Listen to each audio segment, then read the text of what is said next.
Key prohibitions. Riba. Interest or usury. Riba means an increment or increase in Arabic. Riba can be in different forms and all forms are prohibited. It is the fundamental prohibition in Islamic trade and finance. There are many verses in the Noble Quran that convey the prohibition of riba, in particular, Surah Al-Baqarah, verse 278 to 279. Types of riba. Riba in loans. An increase for the repayment, deferment or postponement in a contract of loan, the same as conventional interest on lending. For example, this riba applies when someone with an outstanding loan is required to pay a sum larger than the original principal in order to settle the loan. Riba in sales. Arises from the trading of specific goods that are considered the same as money. For example, gold and silver or foods like barley, wheat, dates, salt, and even rice must be traded at the same weight. Why is riba prohibited? Divine revelations.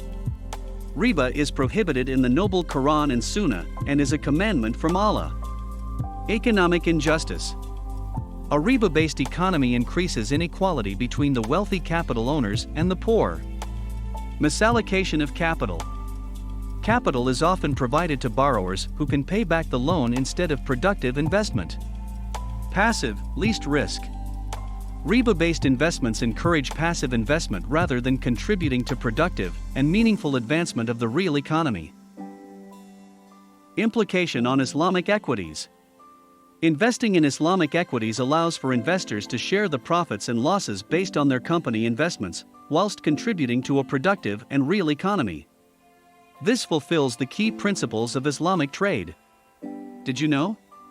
Allah and His Messenger declared war on all those who partake in riba. Surah Al-Baqarah, verse 278. Key prohibitions. Gharar.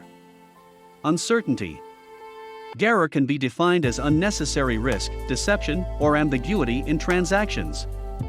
Although gharar should be avoided, scholars are of the opinion that the mere presence of gharar does not automatically invalidate a trade. Types of gharar. Gharar yasir. Where the gharar is small, the trade or transaction is acceptable, as this is inherent in all business transactions and is not prohibited. Gharar fahish. Where the gharar is excessive, the trade or contract would be invalid. Gharar mutawasit. Where the gharar is moderate, there are differences in opinion about their acceptability. Why is gharar prohibited? Gharar may result in injustice and exploitation among contracting parties. This may lead to conflict, which in turn leads to harm. Gharar is prohibited to avoid the various forms of fraud, injustice, dispute, unfairness. Implication on Islamic equities. Gharar can be identified where excessive levels of speculation are involved in the purchase and sale of equities. Did you know? Allah mentions, "Eat not your property among yourselves unjustly by falsehood and deception, except it be a trade amongst you by mutual consent." Surah Al-Baqarah 2, verse 188, Surah An-Nisa 4, verse 29. Key prohibitions. Maysir. Gambling or speculation. Maysir or qimar refers to gambling or high levels of speculation. Maysir, from a financial instrument viewpoint, would be one where the outcome is dependent on chance alone.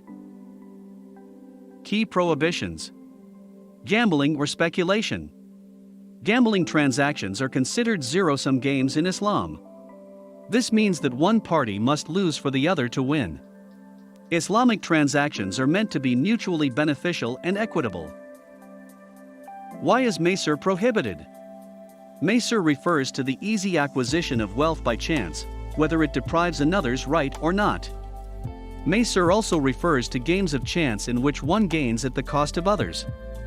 Examples include casinos, lotteries, raffle tickets, and sport betting. Why is maysir prohibited? It is an inequitable transaction whose outcome is entirely dependent on chance. The gain of one party implies the loss of the other, which may lead to dispute or conflict, which leads to harm.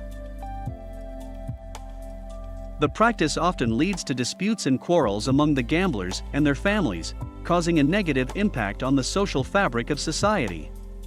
The harms of gambling are greater than its benefit, also corrupting morals and increasing greed. Implication on Islamic equities. Investing in the gambling and gaming sector is categorized as Sharia non-compliant as it is impermissible to support prohibited activities in Islam. Gambling may also extend into excessively speculative trading in equities, which is also prohibited in Islam. Did you know? The Prophet said, "Whoever says to his companion, 'Come let us play a game of haphazard,' should give alms."